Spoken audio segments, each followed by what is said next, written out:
l'intercesseur deviendra accusateur. Les saints qui intercèdent pour nous, que nous citons dans nos litanies, Saint Paul prie pour nous, Saint Matthieu prie pour nous. Tous ces saints-là, qui sont aujourd'hui nos intercesseurs, deviendront demain nos accusateurs si nous ne nous convertissons pas. Car célébrer les saints, c'est réveiller le saint qui est en nous. Il n'y a pas que les saints de la Bible, les saints du calendrier liturgique, du sanctoral, mais il y a les saints du quotidien. Il y a, là où tu es assis, quelqu'un qui a pris la parole de Dieu au sérieux. Aujourd'hui, quand il voit comment tu te conduis, il prie pour toi, c'est ton intercesseur. Il implore la miséricorde de Dieu pour toi, c'est ton intercesseur. C'est lui qui te prêche la parole, il prie aussi pour toi, c'est ton intercesseur. Mais demain, la même personne qui intercède pour toi deviendra ton accusateur. Parce qu'elle te dira, nous t'avons prêché ces choses. Nous t'avons averti à maintes reprises. Tu n'as pas voulu changer. Aujourd'hui donc, le Seigneur nous invite à méditer sur tous les convertis d'hier et d'aujourd'hui. Et que nous nous mettions en tête que ces convertis-là, puisque nous connaissons leur histoire, puisque nous parlons d'eux, deviendront nos juges, alors qu'aujourd'hui, ils sont nos intercesseurs. C'est pourquoi dans l'évangile de ce jour, le Seigneur cite les Ninivites. Il dit, cette génération demande des signes. Il ne lui sera donné d'autres signes que le signe de Jonas.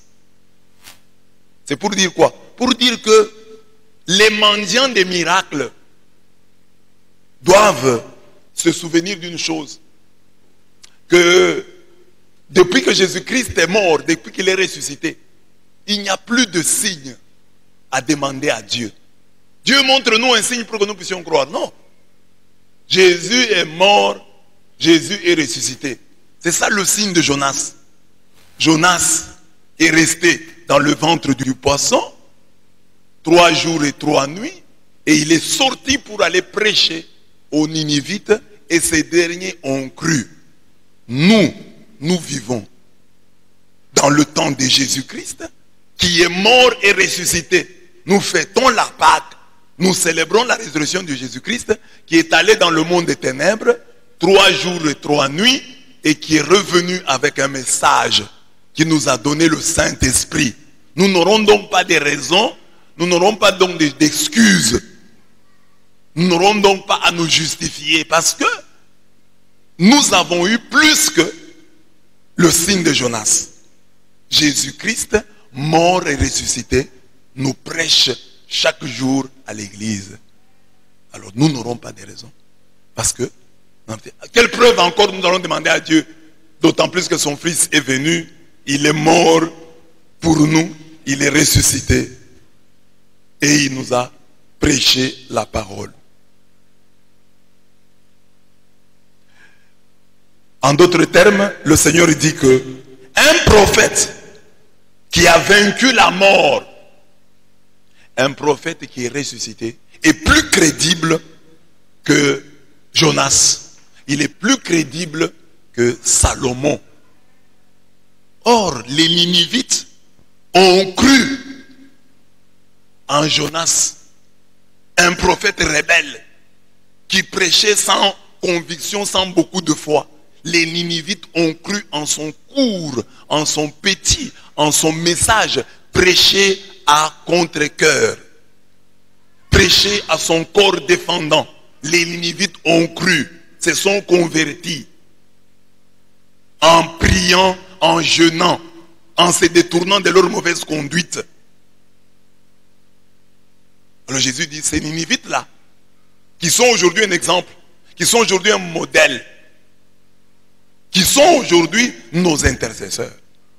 Parce qu'ils se sont convertis, ils sont donc aux cieux. Ils sont donc dans les cieux, ils se sont convertis.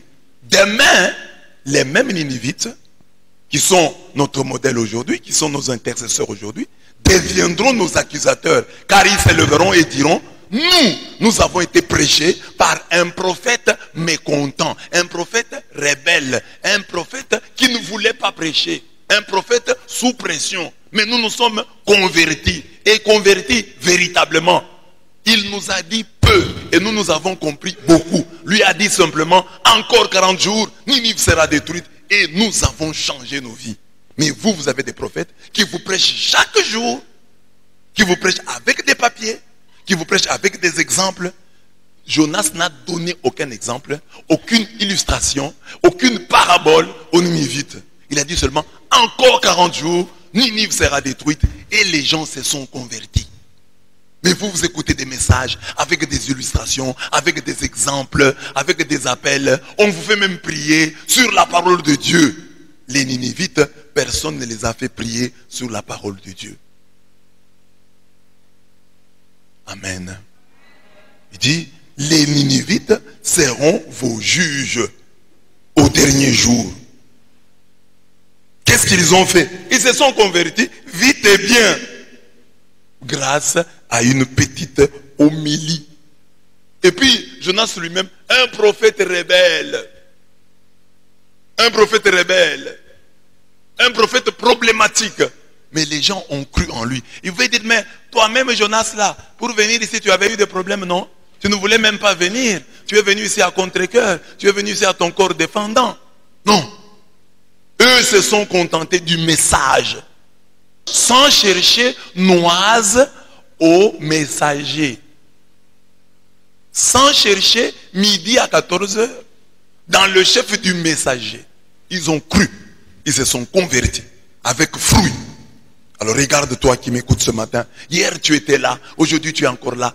Est-ce que cette parole t'échange vraiment? Est-ce que ta vie avance? Est-ce que tu deviens plus chrétien?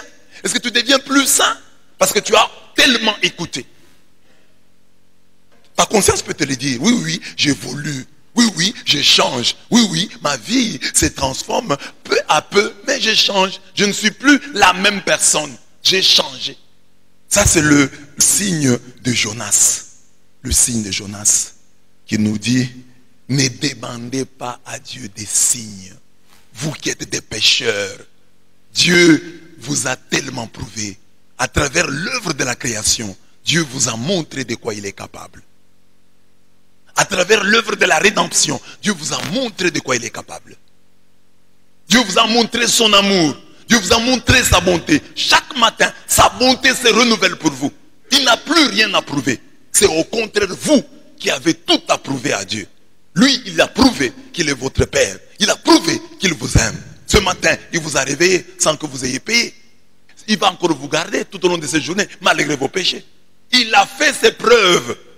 C'est à vous, c'est à nous maintenant de faire les nôtres. Prouvons-lui aussi que nous sommes ses fils, que nous sommes ses filles. Lui a déjà prouvé. Lui a déjà prouvé. La balle est dans notre camp. Lui a fait sa part. Faisons la nôtre. Dieu a déjà prouvé qu'il est Dieu. C'est à toi de prouver que tu es son fils. Le deuxième signe, c'est la reine de Saba. Elle était reine. Elle a entendu parler de Salomon. En bien. Mais quand on parle de quelqu'un en bien, il y a toujours des gens qui glissent des petits défauts qu'ils remarquent. Mais elle s'est contentée du bien dont on disait de Salomon. Et elle a quitté son trône royal. Elle a quitté. Elle a fait à peu près 5000 kilomètres. À l'époque, il n'y a pas d'avion. À l'époque, il n'y a pas de train. À l'époque, il n'y a pas de voiture. Donc, avec ses chevaux, certainement. Ses chars et ses chevaux. Elle est venue écouter Salomon. Elle était reine. Elle avait toutes les raisons du monde d'être orgueilleuse et de dire, mais Salomon, c'est un roi comme moi. Il a un royaume, j'en ai un. Que va-t-il m'apprendre? Cette reine est allée voir Salomon. Et lui a amené des offrandes. Elle était reine, elle a amené des offrandes à Salomon. Des dons précieux. Elle était reine. Elle est venue, même si elle était déjà attirée par la sagesse de Salomon. Elle avait encore le discernement. Elle est venue poser des questions. Elle est venue discerner. Et elle a été objective d'un bout à l'autre. Elle n'a pas eu honte de dire, mais Salomon est très sage. Il me dépasse. Les gens qui vivent avec Salomon doivent se considérer comme heureux. Vivre avec un homme si sage. Non, mais vous êtes bénis, vous êtes heureux. Elle, reine, elle avait ses qualités. D'abord, il s'est déplacé. Elle ne s'est pas déplacée les mains vides. Elle est venue, pas comme une personne, comme une fanatique, non. Elle a posé des questions. Elle avait le discernement. Et puis, après, quand il se rend compte de la réalité que vivait Salomon et les gens de sa cour, elle n'a pas honte d'avouer, de dire tout haut, de chanter, de célébrer la compétence et les mérites de Salomon. Il dit non, ce qu'on m'a raconté sur Salomon, c'est petit. Ce que je suis en train de vivre est grand, est très grand. Donc en d'autres termes, il dit, Salomon me dépasse. Salomon me dépasse de très loin. Reine de Saba, 5000 kilomètres, pour écouter un autre roi. Et quand elle écoute, elle apprécie, elle dit non, il est très sage cet homme. Non, il me dépasse. Alors demande-toi, tu es chrétien, tu as tes Salomon à toi, tu as tes Jonas à toi. Nous qui te prêchons la parole, nous sommes vos Salomon, nous sommes vos Jonas.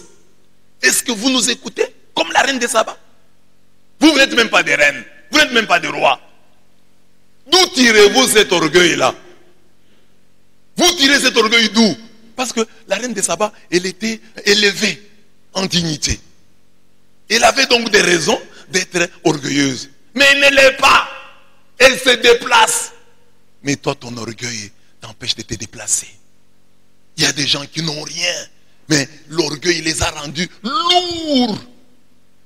L'orgueil les a rendus lourds. Mais elle, qui était quelque chose, qui était quelqu'un, l'orgueil ne l'a pas rendue lourde. Elle a fait une distance de 5000 kilomètres, s'il vous plaît, pour écouter la sagesse d'un homologue. La sagesse d'un homologue. D'un homologue. Elle a écouté. Et la Bible dit, Jésus dit, au dernier jour, cette femme s'élèvera et nous jugera. Parce qu'elle a fait des kilomètres pour écouter ce sage problématique. Parce que Jésus dit, moi je suis plus que Salomon. Elle est allée écouter Salomon. Mais vous, vous êtes tout près ici. Vous négligez la parole de Dieu. Dieu vous jugera. Alors, la première chose là, dans les deux cas, c'est notre regard sur les Jonas de nos vies. Sur les Salomon de nos vies. Nous ne retenons pas le message de Salomon. Nous ne retenons pas le message de Jonas. Nous, c'est Jonas, d'abord lui-même n'était pas content. Il ne prêchait pas la parole avec joie. Comment nous allons croire? Lui-même là, il prêche sans joie. Non. Jonas prêchait sans état d'âme, sans joie. Mais les gens se sont convertis. Or aujourd'hui, il faut faire des pieds et des mains pour prêcher, pour que les gens puissent croire. Si vous vous mettez seulement comme ça, vous ne donnez pas des exemples, vous n'insistez pas, vous ne criez pas, vous ne sautez pas, les gens vous disent qu'il n'a pas bien prêché, il n'avait pas l'onction. Jonas a prêché sans onction, fatigué. Et puis un message sans illustration. Encore 40 jours, Ninive sera détruite. C'est tellement quelqu'un a dit, veuillez répéter s'il vous plaît. Il a dit, je répète pourquoi? J'ai déjà dit. Déjà fâché. Mais les gens se sont convertis. Mais nous sommes des prédicateurs volontaires et volontaristes. Nous prêchons en transpirant. Nous prêchons de toutes les fibres de notre cœur. Nous prêchons avec le cœur. Et vous sentez que nous prêchons avec objectif, avec amour, en insistant, parfois en citant même ton nom, en t'interpellant personnellement. Non seulement ici devant la chair, mais nous prêchons aux gens, au téléphone nous prêchons. Dans la rue nous prêchons. Dehors nous prêchons. Nous faisons des remarques. Parfois nous disons des choses dans les blagues, en s'amusant avec vous. Parce que Jonas, lui, ne s'amusait pas. Il était très fâché. Il était un messager en colère. Un prophète en colère. Et le prophète en colère, les gens se sont convertis. Salomon avait aussi des problèmes. C'était un sage, mais qui était coureur des jupons. Il avait 1000 femmes. Une raison pour la reine des sabbats de le rejeter. Vous pouvez dire non, mais papa, mais tu es sage, mais tu n'as pas su gérer ton affectivité. Hein? Alors je ne crois pas en ton message. Elle n'a pas cherché. Elle dit non, non, moi je regarde ce qu'il a fait concrètement. C'est ça que moi j'admire. Le reste là, je m'en fous. Chacun dans la vie a un petit coin qui sent. Chacun. Alors moi je ne vais pas m'occuper du petit coin qui sent là. Moi je m'occupe du beau que je vois. Je refuse de m'occuper du petit coin qui sent. Je m'occupe du beau que je vois. Et elle s'est convertie. La reine des sabbats. Toute reine qu'elle était. Quelle interpellation pour nous ce matin. Il y a des gens qui habitent tout près ici, qui s'absentent de la messe, qui viennent à la messe en retard. C'est une interpellation. La reine des sabbats vous interpelle. Mais aussi les chrétiens qui vivent loin. Il y en a qui vivent très loin d'ici. Parfois, ils ne savent pas comment venir, mais ils sont ici à temps. Comme je l'ai dit souvent ici, regardez même vos frères avec qui vous priez. Parmi nous ici, il y a des gens envers qui la providence n'a pas été vraiment très généreuse. Il y a des gens comme ça. La providence n'a pas été très généreuse à leur égard. Mais ils sont parfois plus engagés que toi. Il y a des gens ici qui ont des enfants malades. S'ils ne sont pas ici, ils sont ailleurs. Un enfant malade. Combien de gens m'appellent, mais ce bel enfant ne parle pas. Notre enfant ne parle pas, monsieur l'abbé. On l'a amené chez le médecin l'enfant ne parle pas, monsieur l'abbé. Quand tu as des enfants qui parlent, ça devait être des lieux d'action de grâce, de dire, ah, comme Dieu m'a donné des enfants, et si Dieu m'avait donné un enfant qui ne parlait pas, j'allais faire quoi? Mais il y a des gens qui ont de tels enfants, qui travaillent pour Dieu plus que toi. Ils te jugeront au dernier jour. Des gens que la nature n'a pas favorisés, que la providence n'a pas favorisés, mais qui travaillent, qui sont engagés plus que toi. Ils s'élèveront et te jugeront. Un homme comme Moïse, un bègue qui prêchait, nous jugera. Nous qui avons le langage facile, mais qui ne prêchons pas. Moïse s'élèvera, dira, moi j'ai bégayé, mais j'ai prêché. Vous, sans ces handicaps-là, vous n'avez pas prêché. Les intercesseurs d'aujourd'hui deviendront nos juges demain. Ceux qui prient pour nous aujourd'hui deviendront nos juges demain. Si Dieu me permet à moi de me retrouver dans le royaume, je serai votre juge. C'est la Bible qui dit, les saints jugeront le monde, les saints jugeront même les anges. 1 Corinthiens 6, 1 à 3. Nous jugerons les anges, nous jugerons le monde. Donc, si toi, tu te convertis véritablement, si toi, tu te tournes véritablement vers Dieu, sache que tu seras le juge de ceux qui refusent de se convertir. Tu les jugeras. Tu les jugeras. Et si tu ne te convertis pas, ceux qui se sont convertis te jugeront. Et regarde tes contemporains, ceux qui reçoivent le même message que toi, les gens de ton temps, les gens de ton milieu, ayant les mêmes tentations que toi, ayant les mêmes épreuves que toi, mais qui se sont donnés à Dieu, seront tes juges ce jour-là. Ils s'élèveront et te jugeront. Comme les Ninivites seront les juges de notre génération, comme la reine de Saba sera juge de notre génération, de la même manière, ceux de notre génération qui ont produit des fruits, là où nous avons été stériles, s'élèveront et nous jugeront. Le troisième signe, c'est Paul. Dans la première lecture de ce jour, il dit, Paul, serviteur du Christ Jésus, appelé à être apôtre, mis à part pour l'évangile de Dieu. Alors, Paul là c'est qui? Un ancien persécuteur.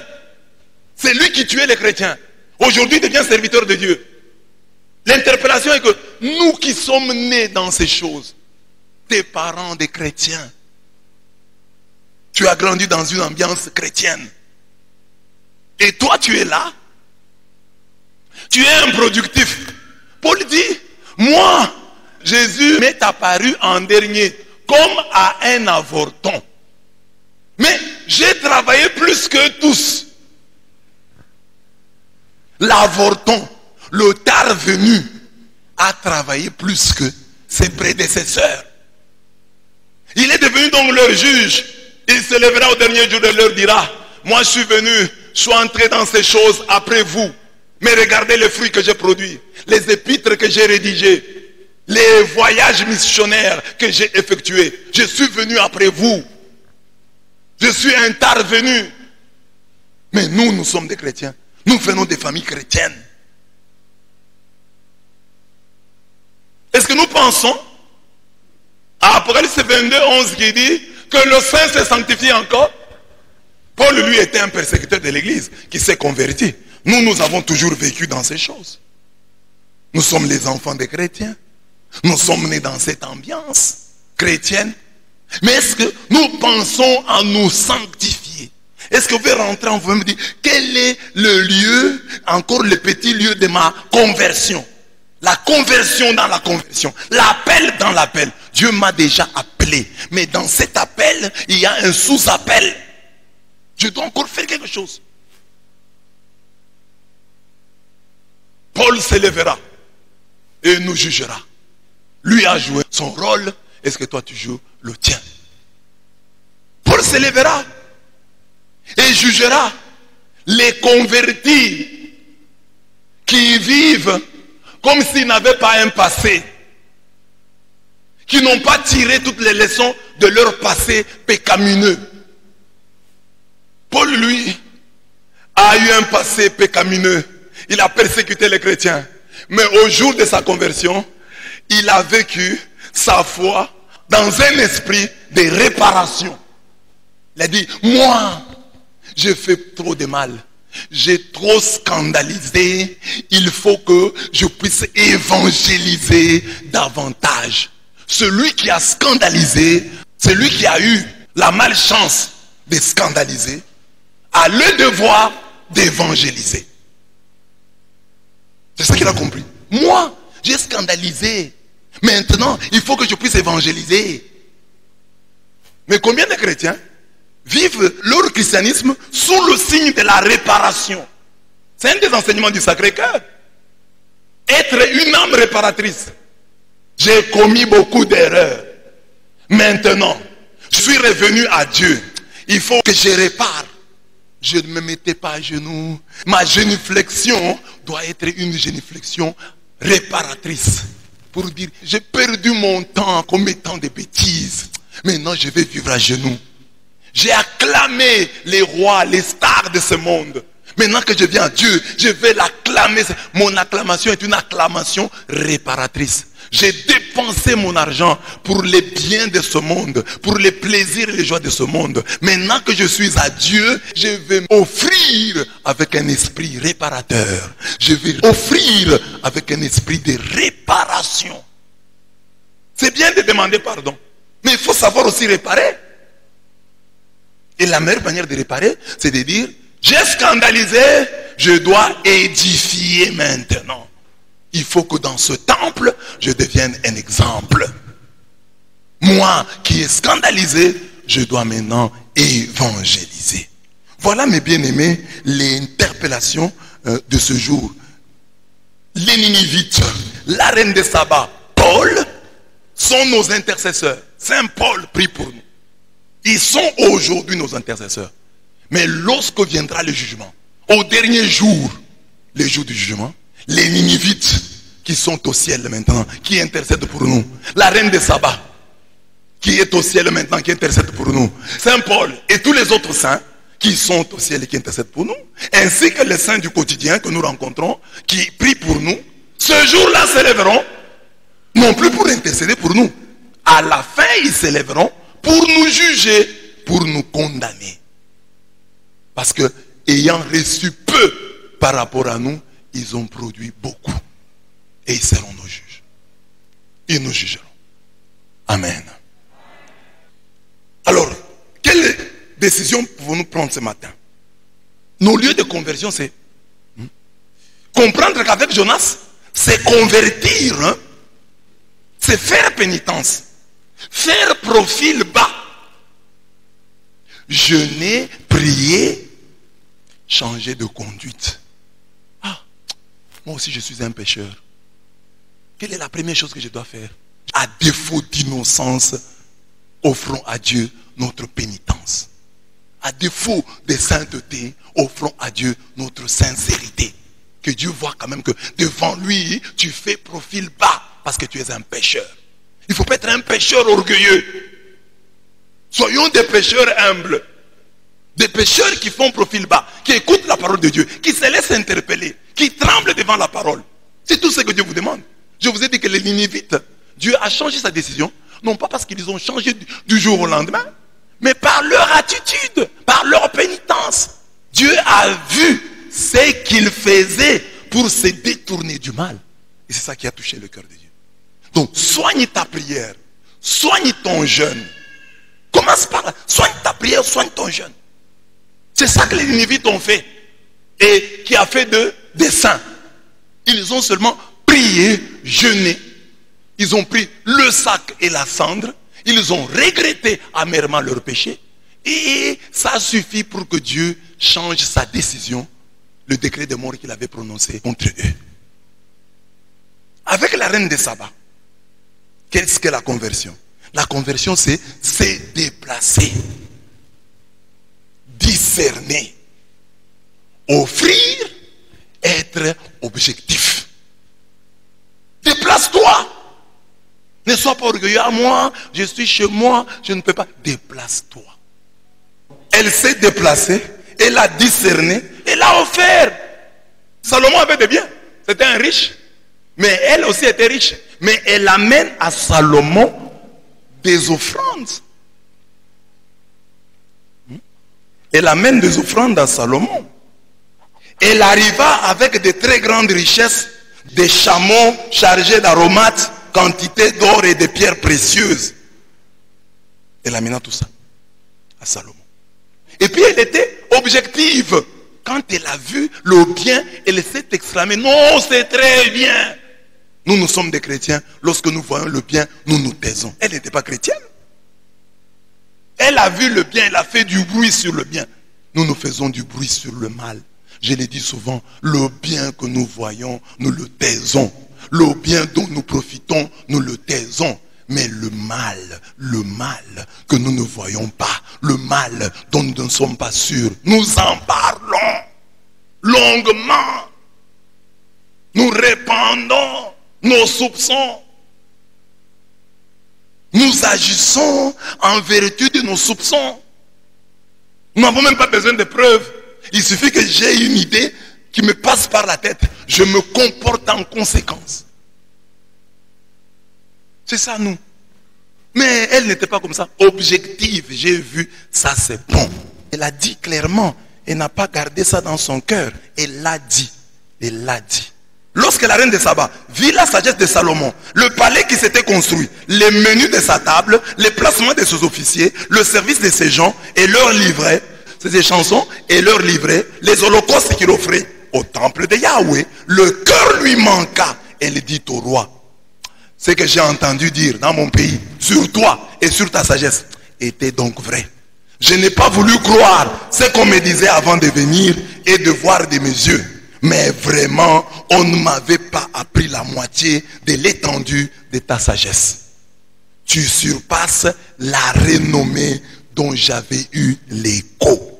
Bienheureux tes gens, bienheureux tes serviteurs que voici, qui se tiennent continuellement devant toi et entendent ta sagesse. Et on dit qu'elle est même devenue la femme de Salomon. Elle est devenue une des femmes de Salomon. La renommée. La reine de Saba. Donc, elle n'a pas honte d'avouer. C'est bien.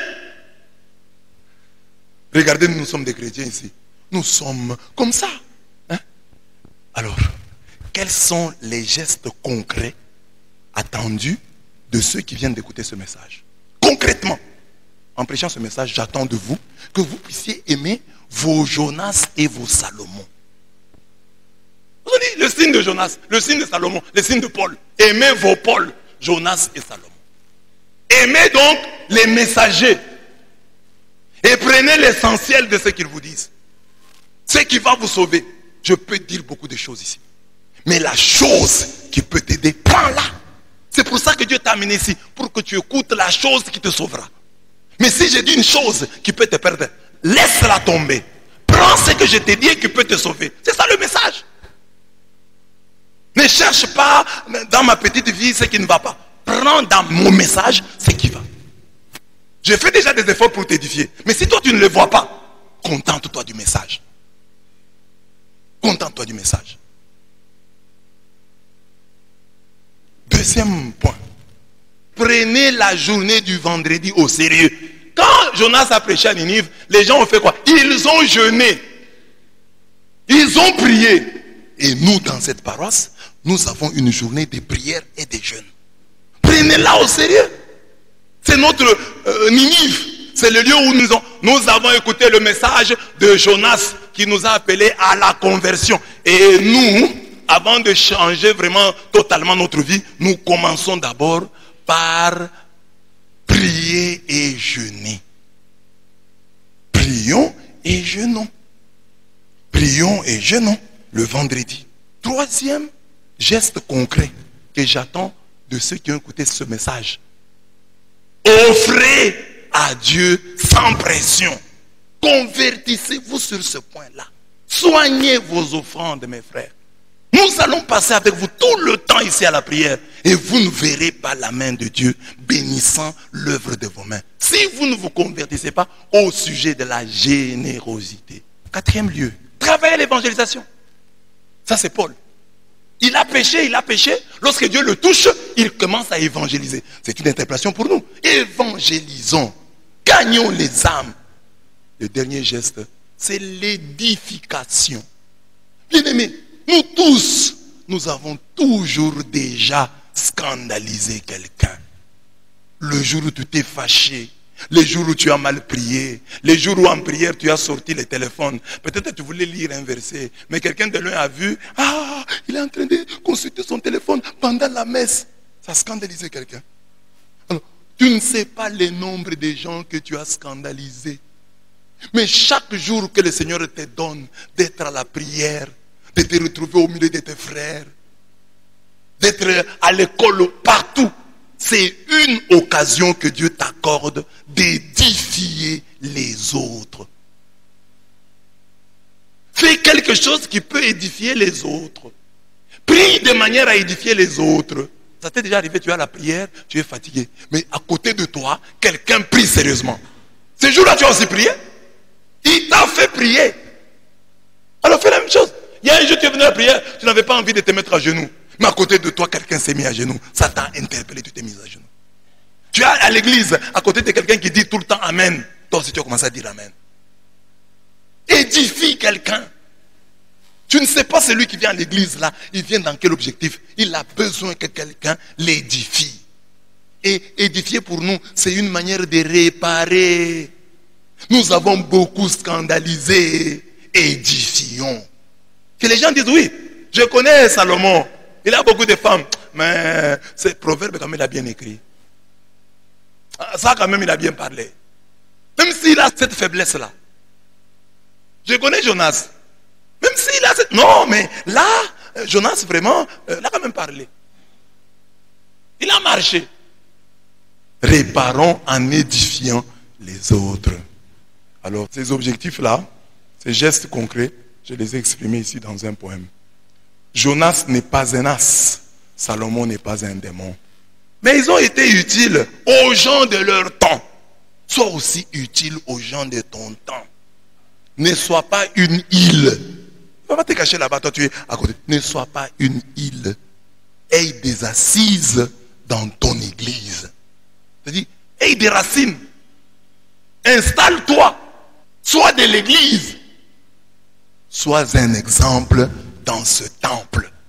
C'est comme ça que tu seras utile aux gens de ton temps. Construis ton paradis avec la sueur des vendredis. Ton paradis, c'est ce que tu seras demain. Ce que tu peux être aujourd'hui. Construis-le avec la sueur du vendredi. Dans un esprit de réparation. Offre sans pression. Comme tu as déjà bouffé les dîmes, tu as déjà bouffé les prémices, offre sans pression. Sans pression, offre. Spontanément. Sans pression. Je donnais toujours 2000 francs. Je peux donner 3000. Aujourd'hui, Dieu m'a béni quand même. Je peux donner 4000. Aujourd'hui, j'ai eu un peu plus. offre sans pression dans un esprit de réparation et investis-toi dans l'évangélisation. Comme Paul, comme Jonas, comme la reine de Saba. Parce que la reine de Saba, elle a évangélisé les siens. Parce que elle s'est déplacée, pourquoi? Elle est allée suivre la sagesse de Salomon. Beaucoup de gens l'ont peut-être suivi, la Bible n'en parle pas, mais je crois qu'elle a créé des émules dans sa société, dans son monde. Avec tes dérives, tu es Ninive. Avec tes défauts, tu es Ninive. À cause de tes combats, sois comme la reine de Saba. Déplace-toi à cause des combats. Va à la montagne prier. Tu apprends qu'il y a une prière à Saint-Robert, va prier à Saint-Robert. S'il n'y a pas une prière ici et qu'il y a une veine à Bonzola, va prier. À cause de tes combats, sois comme la reine de Saba. Cherche la prière, déplace-toi. Sois un chasseur des prières, des bénédictions. Que rien ne te tire en bas. Tu es né dans ces choses. Travaille sans pause. Tu es né dans ces choses.